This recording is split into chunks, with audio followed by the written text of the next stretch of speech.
Good afternoon, ladies and gentlemen. And this is James Ramos from At the Quarter Pole, and I have my Breeders' Cup Juvenile pick. My pick for the race is going to be Cave Rock. Cave Rock stands out to be maybe the best 2-year-old we've seen in a couple of years. That's far cry considering it's a Baffert horse, and we've already seen American Pharoah and Justify prove who they were as 2-year-olds into the 3-year-old campaign. But this horse is pretty darn good. Keep an eye for this horse because I like him for the Kentucky Derby already. If he stays healthy and well, he should be there and should be the horse to beat for the Kentucky Derby come May. He's got some great speed figures. He has a 104 and a 101, and he's above the rest on speed figures over these horses, even over the Forte and Loggins, who just ran in Keeneland at the Breeders' Futurity first and second. Now, those numbers are slightly overblown on the speed figures, just for one thing, at Santa Anita. Santa Anita, as we know, it favors speed. I mean, if you're more than 3 lengths off of it, more likely you're not going to win the race. Although those are overblown figures, he should be the class and the speed of the race. And again, speed dictates, especially with 2-year-olds that are getting familiar with a race under their belt, going a longer distance race.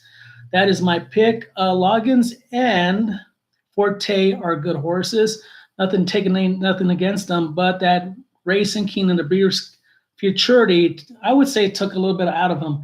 Starch out of car, especially Loggins, who did most of the heavy lifting, was running away under heavy fractions. I believe it was a 23 and 1 and 47 and 1. Still kind of fast for over that track. It's a little bit kinder to closers compared to Santa Anita. He did, like I said, he did all the heavy lifting. He was out there in a speed duel with other horses.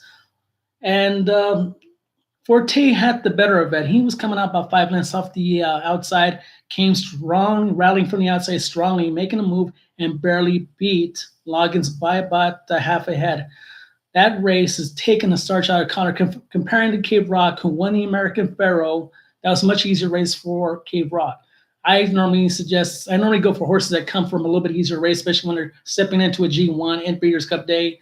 And that's what I like right now. Now, there's a plethora of runners for Brad Cox in this race. There is going to be Loggins. This is the number one contender, verified second contender.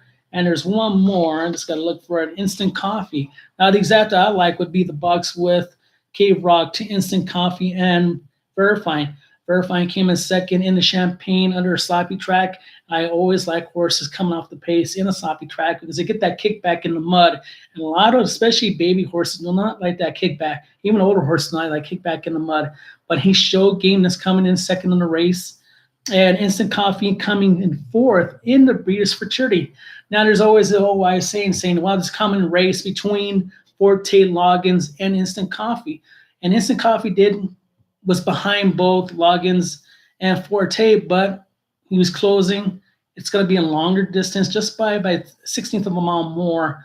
But he might appreciate that 2 turn and a deep close, especially at 20 to 1. I think both Brad Cox runners, the prices of it would have a better say in this race. So that's my exacta, would be Cave Rock on in the exacta box with Instant Coffee and Verifying. Verifying is at 12 to 1. Should be an impeccable price right there for those two. Forte and Loggins, between those two, I would have to go Loggins because he did, like I said, he did all the hard running.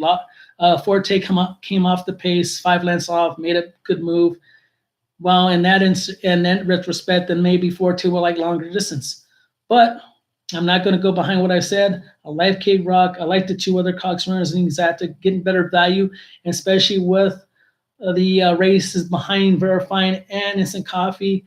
The Champagne came in second for Verifying, and also Instant Coffee is a better race than a Lux. He came in fourth, but closing fourth, and he might do better at a little bit more of a route of ground. And at 20 to 1, can't go wrong. So that is my pick for the Breeders' Cup Juvenile. Have a good afternoon, folks.